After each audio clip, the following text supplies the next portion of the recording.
Hello friends, exam hall के YouTube channel में आप सभी का स्वागत है। सो फ्रेंड, जितने विद्यार्थी क्लास 10th में हैं और 2024 साइंस की तैयारी कर रहे हैं, उन सभी विद्यार्थियों के लिए ये वीडियो काफ़ी इंपॉर्टेंट है।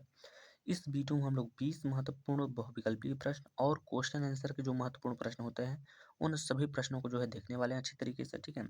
तो चलिए इस वीडियो को बिना देरी करते हुए वीडियो को स्टार्ट करते हैं। तो जैसा कि आप लोग यहाँ पे देख सकते हैं, ये आपका है पहला क्वेश्चन और पहले क्वेश्चन में बोल रहा है Fe2O3 प्लस में 2Al2 दिया गया है। इसका रिएक्शन जब कराया गया है तो यहाँ पर बन रहा है Al2O3 प्लस में 2Fe। यहाँ पर अगर आप ध्यान से देखोगे तो शुरुआत में यहाँ पर लिखा था आयरन ऑक्साइड, जिसकी क्रिया एल्यूमिनियम से कराया गया। तो यहाँ पर हो गया एल्यूमिनियम ऑक्साइड, यानी ये आयरन जो है इसको हटा दिया। तो यहाँ पर कहने का मतलब ये हुआ, ये जो एल्यूमिनियम है ये आयरन को यहाँ से विस्थापन कर दिया है, हटा दिया है। तो यहाँ पर पूछ रहा है अभिक्रिया किस प्रकार की है, ठीक है। ऑप्शन नंबर ए में दिया गया संयोजन अभिक्रिया, ऑप्शन नंबर बी में दिया गया द्विविस्थापन अभिक्रिया, ऑप्शन नंबर सी में दिया गया वियोजन अभिक्रिया, ऑप्शन नंबर डी में क्या दिया गया तो विस्थापन अभिक्रिया। तो यहाँ पर देखिए विस्थापन ही अभिक्रिया होगी, क्योंकि यहाँ पर विस्थापित कर दिया है, यानी ऑप्शन नंबर आपका जो डी है वो करेक्ट आंसर हो जाएगा। क्वेश्चन नंबर दूसरे को समझिए। क्वेश्चन नंबर दूसरे में क्या बोल रहा है, क्षारीय विलयन का पीएच मान होता है। ऑप्शन नंबर ए में दिया गया 0, ऑप्शन नंबर बी में दिया गया 7, ठीक है। ऑप्शन नंबर सी में दिया गया 7 से कम, ऑप्शन नंबर डी में क्या दिया गया 7 से अधिक। तो आप लोगों को मैंने एक दिन बताया था पीएच स्केल। पीएच स्केल में क्या होता है, कुछ इस तरीके से स्केल जैसा होता है, उसमें 0 से लेकर यहाँ 7 तक और 7 से लेकर 14 तक कुछ पीएच स्केल्स दिए होते हैं। जो 7 और 0 के बीच में होता है वो होता है अम्लीय, और जो 7 और 14 के बीच में यानी 14 तक होता है उसको बोलते हैं क्षारीय। तो यहाँ पर बोल रहा है क्षारीय विलयन का पीएच मान होता है तो क्या होता है 7 से अधिक होगा, तभी तो उससे हम क्षारीय बोलेंगे। तो ऑप्शन नंबर इसका डी जो है वो करेक्ट हो जाएगा, ठीक है। चलिए समझते हैं क्वेश्चन नंबर तीसरे को। क्वेश्चन नंबर तीसरे में क्या दिया गया है, शुद्ध जल का पीएच मान होता है। ऑप्शन नंबर ए में दिया गया 0, ऑप्शन नंबर बी में दिया गया 1, ऑप्शन नंबर सी में दिया गया 7, ऑप्शन नंबर डी में क्या दिया गया है तो 14 दिया गया है। तो शुद्ध जल का जो पीएच मान होता है वो होता है 7, यानी ऑप्शन नंबर इसका जो सी वाला है वो करेक्ट ऑप्शन हो जाएगा, ठीक है। चलिए चलते हैं क्वेश्चन नंबर चौथा की ओर, ठीक है। ये है आपका क्वेश्चन नंबर चौथा, आप देख सकते हो। इस क्वेश्चन में दिया गया पेयजल को जीवाणु रहित करने में प्रयोग किया जाता है, यानी पेयजल को जो है यानी पीने वाले पानी को जीवाणु रहित यानी जीवाणु से रहित, उसमें जीवाणु ना हो, उसके लिए हमें क्या करना होगा। तो ऑप्शन नंबर मतलब इसमें से बोला क्या मिलाया जाएगा, किसका प्रयोग किया जाएगा। तो ऑप्शन नंबर ए में दिया गया CaOCl2, ठीक है।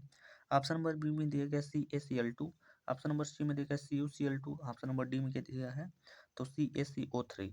तो देखिए पेयजल को जीवाणु रहित करने के लिए हमें डालना होगा उसमें क्या CaOCl2। इसे हम लोग कैल्शियम ऑक्सीक्लोराइड, जिसे हम लोग ब्लीचिंग पाउडर के नाम से भी जानते हैं। तो ऑप्शन नंबर इसका ए जो है वो करेक्ट ऑप्शन हो जाएगा। तो चलिए चलते हैं क्वेश्चन नंबर पाँचवें की ओर। यहाँ पर आप लोग देख सकते हैं ये आपका है क्वेश्चन नंबर पाँचवा, और क्वेश्चन नंबर पाँचवा में आपसे क्या बोल रहा है, ठीक है। खाने के सोडे का रासायनिक सूत्र है। ऑप्शन नंबर ए में दिया गया है NaCO3 यानी Na2CO3, ठीक है। ऑप्शन नंबर बी में दिया गया है NaHCO3, ऑप्शन नंबर सी में दिया गया है NaCl दिया गया है, ऑप्शन नंबर डी में दिया गया है NH4Cl। तो ये दिया गया। देखिए खाने वाले सोडे को हम लोग बोलते हैं सोडियम बाइकार्बोनेट, यानी क्या बोल सकते हैं NaHCO3। ऑप्शन नंबर इसका जो बी वाला है वो करेक्ट ऑप्शन हो जाएगा। क्वेश्चन नंबर आप छठवें को समझिए। क्वेश्चन नंबर छठवें में क्या बोल रहा है कि पीतल क्या है, पीतल क्या है, ठीक है, यानी आप बोल सकते हो पीतल क्या है। ऑप्शन नंबर ए में दिया गया धातु, ऑप्शन नंबर बी में दिया गया अधातु, ऑप्शन नंबर सी में दिया गया उपधातु, ऑप्शन नंबर डी में क्या दिया गया है तो मिश्र धातु। देखिए पीतल क्या है, एक प्रकार का मिश्र धातु है। काफी महत्वपूर्ण क्वेश्चन है ये क्वेश्चन, आप सभी लोग को पता भी होगा आई होप, और आप जानते भी होंगे, ठीक है। तो चलिए चलते हैं क्वेश्चन नंबर 7वें की ओर। यहाँ पर आप लोग देख सकते हैं ये आपका है क्वेश्चन नंबर 7वां। क्वेश्चन नंबर 7वां में क्या दिया गया है, निम्नलिखित में क्षारीय धातु है। ऑप्शन नंबर ए में दिया गया है क्या सोडियम, ऑप्शन नंबर बी में दिया गया है पोटेशियम, ऑप्शन नंबर सी दिया गया है क्या एल्यूमिनियम, ऑप्शन नंबर डी में क्या दिया गया है तो Zn यानी जिंक दिया गया है। तो हमसे क्या पूछ रहा है, क्षारीय धातु पूछ रहा है, क्षारीय धातु पूछ रहा है ना। तो सोडियम एक प्रकार क्या है क्षारीय धातु है। अगर आप लोगों ने पीरियोडिक टेबल अच्छे से पढ़ा होगा तो आप इसका जो है जवाब दे सकते हो, ठीक है। चलिए क्वेश्चन नंबर 8वें को देखिएगा। क्वेश्चन नंबर 8वें में क्या दिया गया है, मुद्रा धातु है, मुद्रा धातु है। ऑप्शन नंबर ए में दिया गया Zn यानी जिंक, ऑप्शन नंबर बी में दिया गया Sn, ऑप्शन नंबर सी में दिया गया Pb, ठीक है।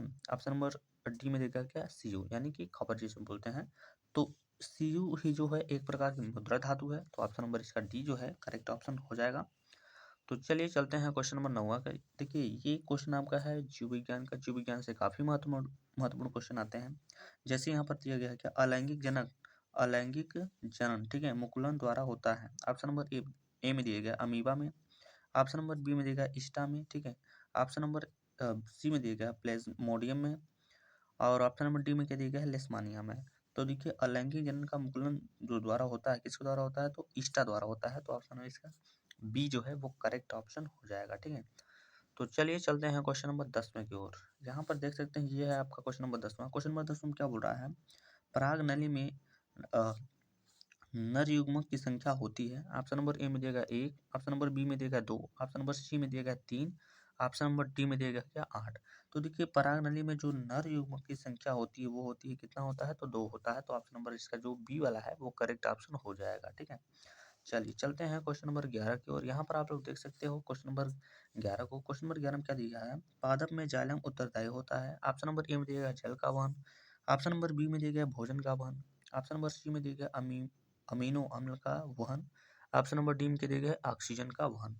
तो देखिए पादप में जो जाइलम उत्तरदायी होता है वो होता है जल का वहन के लिए। तो ऑप्शन नंबर इसका जो ए वाला है पहला है वो करेक्ट ऑप्शन हो जाएगा।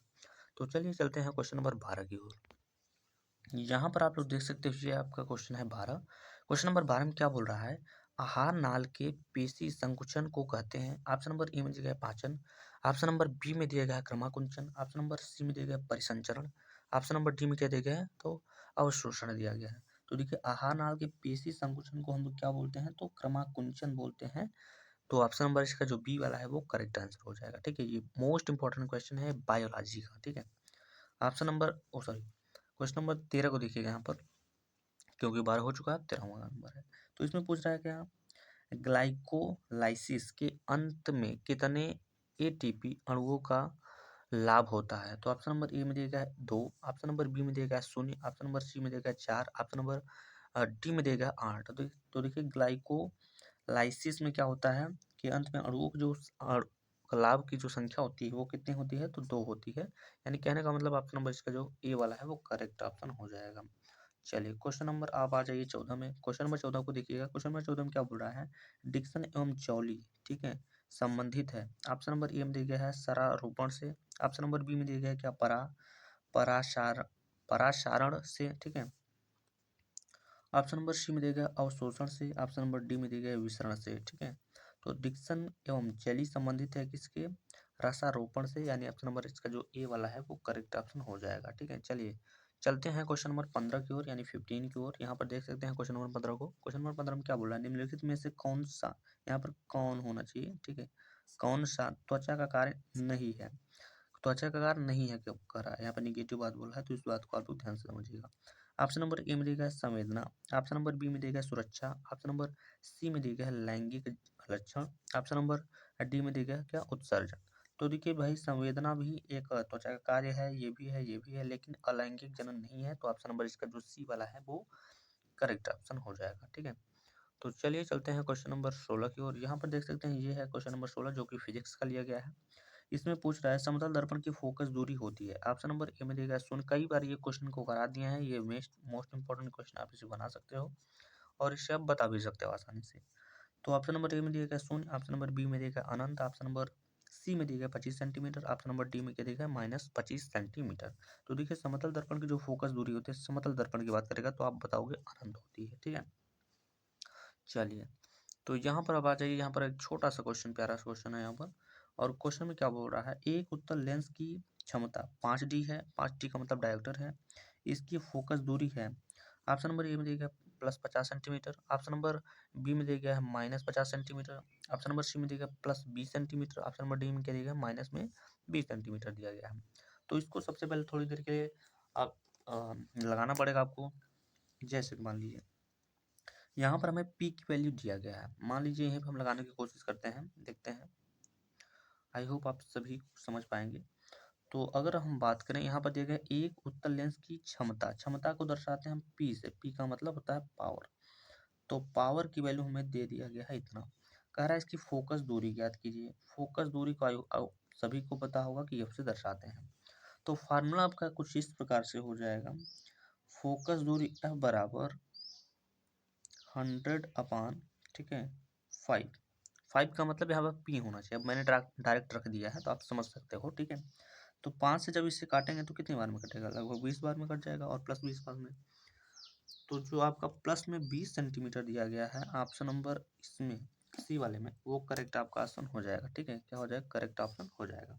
ठीक है, तो चलिए चलते हैं क्वेश्चन नंबर 18 की ओर। यहाँ पर आप लोग देख सकते हैं, ये है आपका क्वेश्चन नंबर 18। क्वेश्चन नंबर 18 में क्या बोल रहा है, प्रिज्म द्वारा विचलन अधिकतम होता है। ऑप्शन नंबर ए में दिया गया बैगनी रंग का, ऑप्शन नंबर बी में दिया गया हरे रंग का, ऑप्शन नंबर सी में दिया गया है पीले रंग का, ऑप्शन नंबर डी में क्या दिया गया है तो लाल रंग का। तो देखिए प्रिज्म द्वारा विचलन अधिकतम होता है किसके रंग का, तो बैगनी रंग का, यानी ऑप्शन नंबर इसका जो ए वाला है, फर्स्ट वाला है, वो करेक्ट ऑप्शन हो जाएगा। तो चलिए चलते हैं क्वेश्चन नंबर 19 यानी 19 की ओर। तो यहाँ पर देख सकते हैं, ये आपका है क्वेश्चन नंबर 19। क्वेश्चन नंबर 19 में क्या दिया गया, बिजली के बल्ब में कितने में फिलामेंट होता है, यानी बिजली के जो बल्ब में वो फिलामेंट जो जलने वाला होता है वो किस चीज़ का होता है। ऑप्शन नंबर ए में देगा टंगस्टन का, ऑप्शन नंबर बी में देगा लोहे का, ऑप्शन नंबर सी में देगा तांबे का, ऑप्शन नंबर डी में क्या देगा तो पीतल का। अब इस क्वेश्चन को पढ़ने के बाद आप कहीं बल्ब के पास मत खड़े हो जाइएगा, उसमें ध्यान से देखने लगे। ठीक है, वहाँ पे आप जो खाली बल्ब होता है उसको आप देख सकते हो।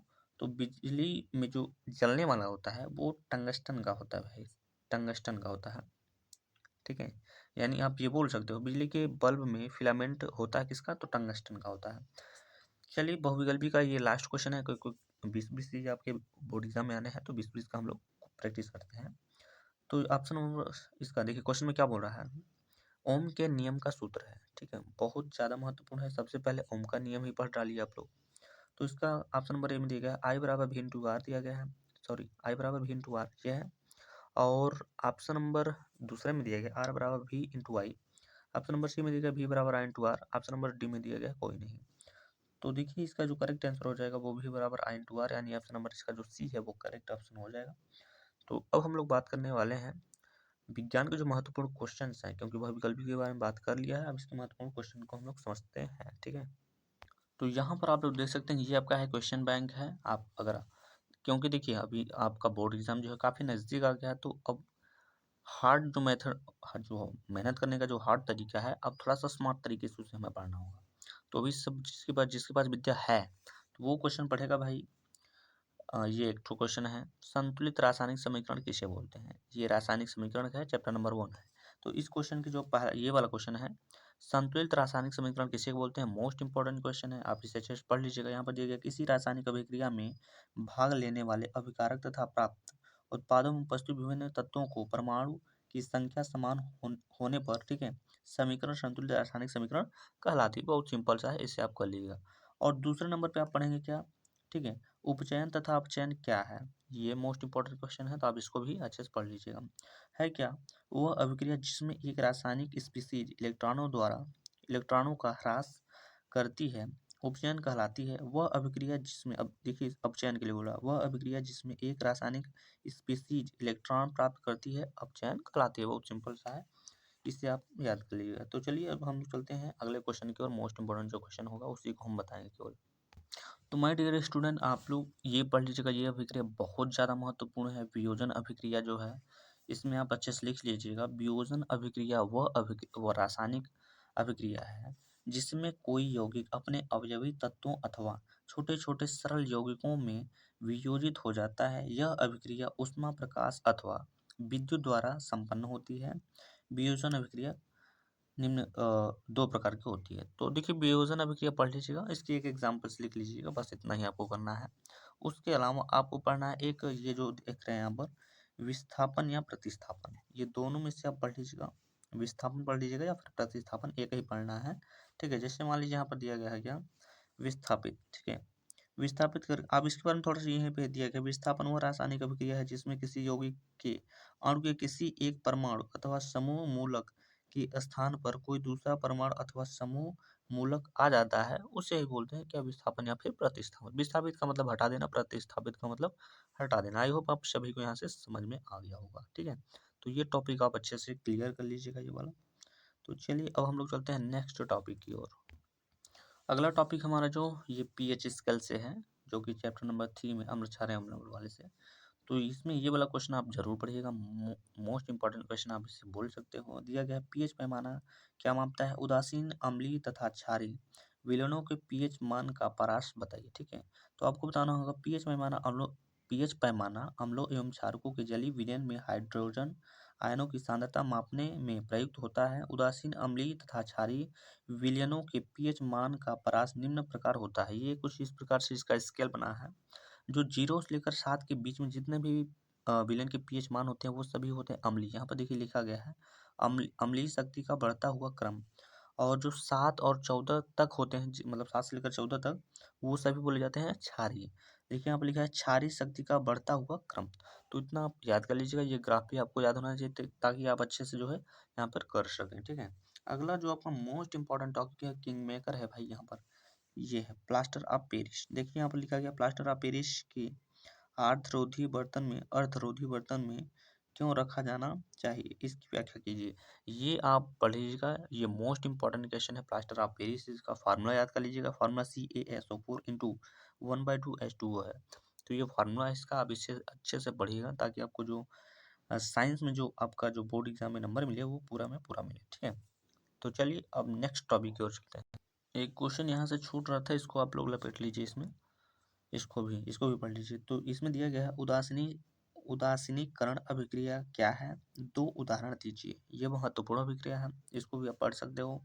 इसमें दिया गया अम्ल एवं क्षारण की अभिक्रिया के परिणाम स्वरूप लवण तथा जल प्राप्त होते हैं तथा इस अभिक्रिया को उदासीनीकरण अभिक्रिया कहते हैं। इसमें बोला 2 उदाहरण, तो आप 2 उदाहरण, ये तो पहला है सोडियम हाइड्रोक्साइड तथा हाइड्रोक्लोरिक अम्ल की अभिक्रिया, यानी यहाँ पे देखिए सोडियम हाइड्रोक्साइड लिखा है, यहाँ पे लिख रहा है क्या, हाइड्रोजन क्लोराइड। ठीक है, तो इसका जब रिएक्शन कराया गया तो यहाँ पे बन रहा है लवण बन रहा है, यानी Cl नमक बन रहा है, और प्लस में क्या बन रहा है, जन यानी H2O बन रहा है। एक ये हो गया और एक दो, इसका उदाहरण याद कर लीजिएगा, अच्छे से आपका काम हो जाएगा। यहाँ पर एक क्वेश्चन आपको पढ़ के जाना है, ये वाला बेकिंग पाउडर यानी बनाने की विधि है। देखिए इसमें कई सारे यहाँ से यहाँ आप क्वेश्चन देख रहे हैं, जिसमें अब कई सारे क्वेश्चन पूछे जाते हैं। उनमें से अब संभावना थोड़ा ज़्यादा होता है, क्योंकि मान लीजिए ये क्वेश्चन आप पूछ के ये पूछ लिए, खाने वाले सोडा बनाने की विधि, रासायनिक समीकरण लिखिए, इस ताप पर प्रभाव भी लिखिए।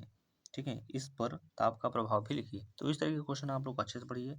यहाँ पर एक सीधे से क्वेश्चन में पूछा जाता है, बेकिंग सोडा बनाने की एक विधि तथा एक उपयोग लिखिए। ये सिंपल सा क्वेश्चन आपके बोर्ड एग्जाम में देखने को मिलता है। तो फिर आपको करना क्या होगा, सबसे पहले उत्तर लिखना होगा। उत्तर में लिखना होगा क्या, बेकिंग पाउडर एक रासायनिक नाम है जो सोडियम बाइकार्बोनेट तथा अड़सुत NaSCO3 है। ठीक है, अब बनाने की विधि में क्या करना होगा, यह सोडियम हाइड्रोक्साइड के सांद्र विलयन में अधिक मात्रा में कार्बन डाइऑक्साइड गैस यानी CO2, ठीक है, CO2 प्रवाहित करने पर प्राप्त होता है। अब इसका रिएक्शन है, देखिए यहाँ पर सोडियम हाइड्रोक्साइड से क्या कराया जा रहा है, किससे, CO2 से। तो यहाँ पर बन रहा है Na2CO3 यानी सोडियम कार्बोनेट प्लस पानी बन रहा है। अब पुनः इस रिएक्शन को लिया जा रहा है, यानी इसका और इसको पूरा लीजिए, फिर से इसी के साथ जो है रिएक्शन कराया जा रहा है। तो जब Na2CO3 प्लस इसका रिएक्शन कराया गया H2O मतलब पानी और कार्बन डाइऑक्साइड से, तो यहाँ पर बन रहा है क्या, NaSCO3 यानी कि सोडियम बाइकार्बोनेट। ठीक है, इस ये जो दो लगा है इसे संतुलित करने के लिए लगा है, तो इसे आप बना सकते हो। ठीक है, तो इसे बेकिंग सोडा भी कहते हैं। आप ये इतना लिख लोगे। अब इसका देखिए गुण के बारे में क्या बोला है, इसका थोड़ा सा गुण भी लिख लीजिए। गुण में क्या लिखेंगे, यह एक सफेद क्रिस्टलीय जल के अल्प विलेय पदार्थ है। ठीक है, दूसरे में क्या लिखना, इसका जलीय विलयन अम्लीय होता है। इसको गर्म करने पर यह सोडियम कार्बोनेट यानी धावन सोडा में टूट जाता है तथा कार्बन डाइऑक्साइड यानी CO2, ठीक है, यानी कार्बन डाइऑक्साइड गैस निकलती है। बस इतना कर देना होगा, इतना 2-3 ठो इसका गुण लिख देना, बस इतना आप कर देंगे तो आपको जो है एग्जाम में पूरा मार्क्स दिया जाएगा। ठीक है, और अभी मैंने बात किया था प्लास्टर ऑफ पेरिस की, तो आपकी जो विद्या में क्वेश्चन बैंक में है वहाँ पे दिया है, अच्छे से दिया है, तो आप उसे पढ़ सकते हो एकदम बिल्कुल बढ़िया तरीके से। ठीक है, जैसे आप लोग यहाँ पर देख सकते हैं, ये इसका क्वेश्चन है। यहाँ पर देखिए काफ़ी बढ़िया तरीके से यहाँ पर इसका एक्सप्लेनेशन आप दिया गया है, तो इसको आप लोग अच्छे से पढ़ सकते हैं। तो चलिए इसके बारे में और कुछ क्वेश्चन हम देख लेते हैं। एक जो सबसे ज़्यादा महत्वपूर्ण क्वेश्चन है, ये है धातुओं की सक्रियता श्रेणी क्या है। मोस्ट इंपॉर्टेंट क्वेश्चन है भाई। हाइड्रोजन से अधिक सक्रिय एवं दूसरा कम सक्रिय, ऐसे एक एक धातु का नाम लिखिए। तो आपको कुल मिला के सक्रियता श्रेणी पढ़ना है, बहुत ज़्यादा महत्वपूर्ण है। तो सक्रियता श्रेणी में आपको पढ़ना क्या है, धातुओं की सक्रियता श्रेणी विद्युत रासायनिक श्रेणी वह सूची है जिनमें धातुओं को क्रियाशील के आरोही क्रम में व्यवस्थित किया जाता है। ठीक है, व्यवस्थित के प्रयोगों के बाद निम्न श्रेणी को विकसित किया गया है, जिसे सक्रियता श्रेणी कहते हैं। इतना आपको लिखना होगा।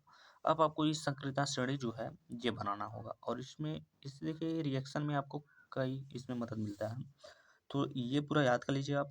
सोडियम पहले पोटेशियम है, सोडियम है, कैल्शियम है, मैग्नीशियम है, ठीक है, एल्यूमिनियम है, जिंक है, आयरन है, लेड है, हाइड्रोजन है, कॉपर है, मरकरी है, सिल्वर है और गोल्ड है। देखिए सबसे अधिक क्रियाशील कौन है तो पोटेशियम है। जितना नीचे आएगा तो उसकी क्रियाशीलता क्या हो जाएगी, घटती जा रही है। यहाँ पर देख लिखा है घटती क्रियाशीलता। सबसे कम किसकी है, इसकी गोल्ड की, ये जो कि सबसे कम अक्रियशील अभिक्रियाशील।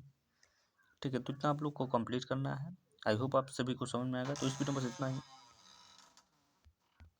तो इस वीडियो में बस इतना ही, मिलते हैं नेक्स्ट वीडियो में। तब तक के लिए जय हिंद, जय भारत।